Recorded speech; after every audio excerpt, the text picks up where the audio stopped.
Welcome, Jasper United Methodist Church family, to a check-in with me, Pastor Greg. It is good to be with you today. Let me remind you to like us on Facebook and to subscribe to our YouTube channel so that we can share moments like this together and we can have the opportunity to share worship each and every Sunday. I'm excited to let you know that our 5 o'clock Christmas Eve service is full. We cannot take any more reservations. Please plan to join us online through Facebook and YouTube. Or you can enjoy the service at your convenience anytime after 6 p.m. as it will be available on Facebook and YouTube. You can watch it later in the evening with your family. You can enjoy it on Christmas Day if you would like, but it'll be there and be available for you. For those who have made a reservation, let me remind you that we will be following the CDC guidelines for COVID-19, which means we encourage you to bring a mask with you that you're comfortable with, a face covering, as we will be asking you to wear those. We will also be physically distancing, and we will have that all taken care of as well.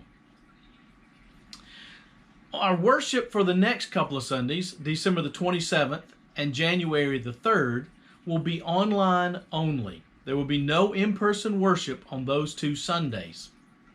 Our plan right now is to return to in-person worship for one worship service at 11 a.m. beginning January the 10th.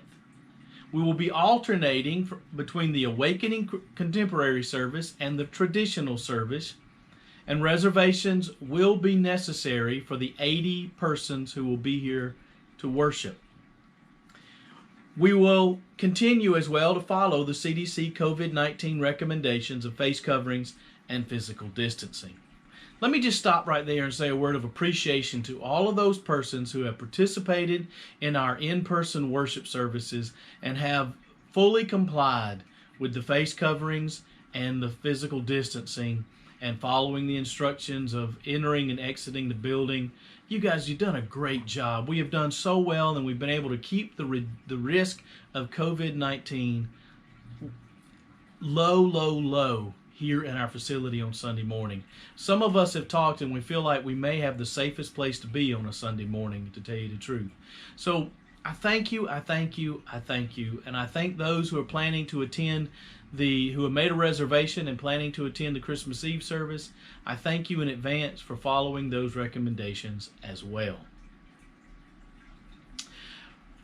One of the things I want to share with you today is about the Advent season. Every year during the Advent season, I get a question about the pink candle or the rose-colored candle in our Advent wreath. And quite honestly, there's a lot of different things. You can go online, you can search it yourself. You'll see various things from various traditions. But what it boils down to is that in the Christian church world, the pink or rose color has become associated with joy, as distinguishing joy in a worship service. And so that third Sunday is typically the Sunday of joy. Now, it doesn't always have to be. There are really no hard and fast rules about the Advent wreath. Some churches use it to just talk about themes in their worship service, and they don't necessarily use the same ones that I use all the time. I use the pretty traditional themes of hope, peace, joy, love, and Christ. That's usually where I go to each season of Advent, because I think they're important elements of being a follower of Jesus Christ, and we need to be reminded of them and know that they are a part of our life. And so I tend to use those. Now, there have been times that I have used them in different orders. It all depends on what the sermons kind of bring me to, where they take me, where the sermons, how they develop that theme of hope, peace, joy, love, and Christ. So I want you to know, yes, that the pink and rose-colored candle represents that feeling of joy, that understanding of joy. But also know that in the United Methodist Church anyway, there are really no hard and fast rules about what the Advent wreath makeup looks like.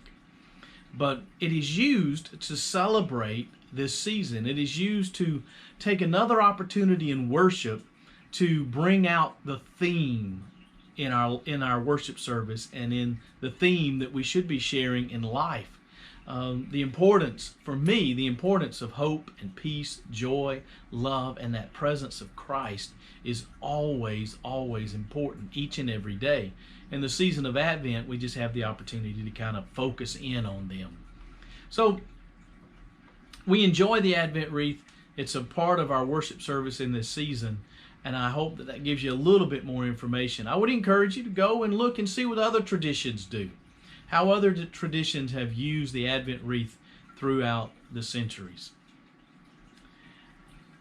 I want to remind you, as we come to a time where in the next few days, the next few weeks, we're going to be sharing time together. I hope you find the opportunity to share some time with your family.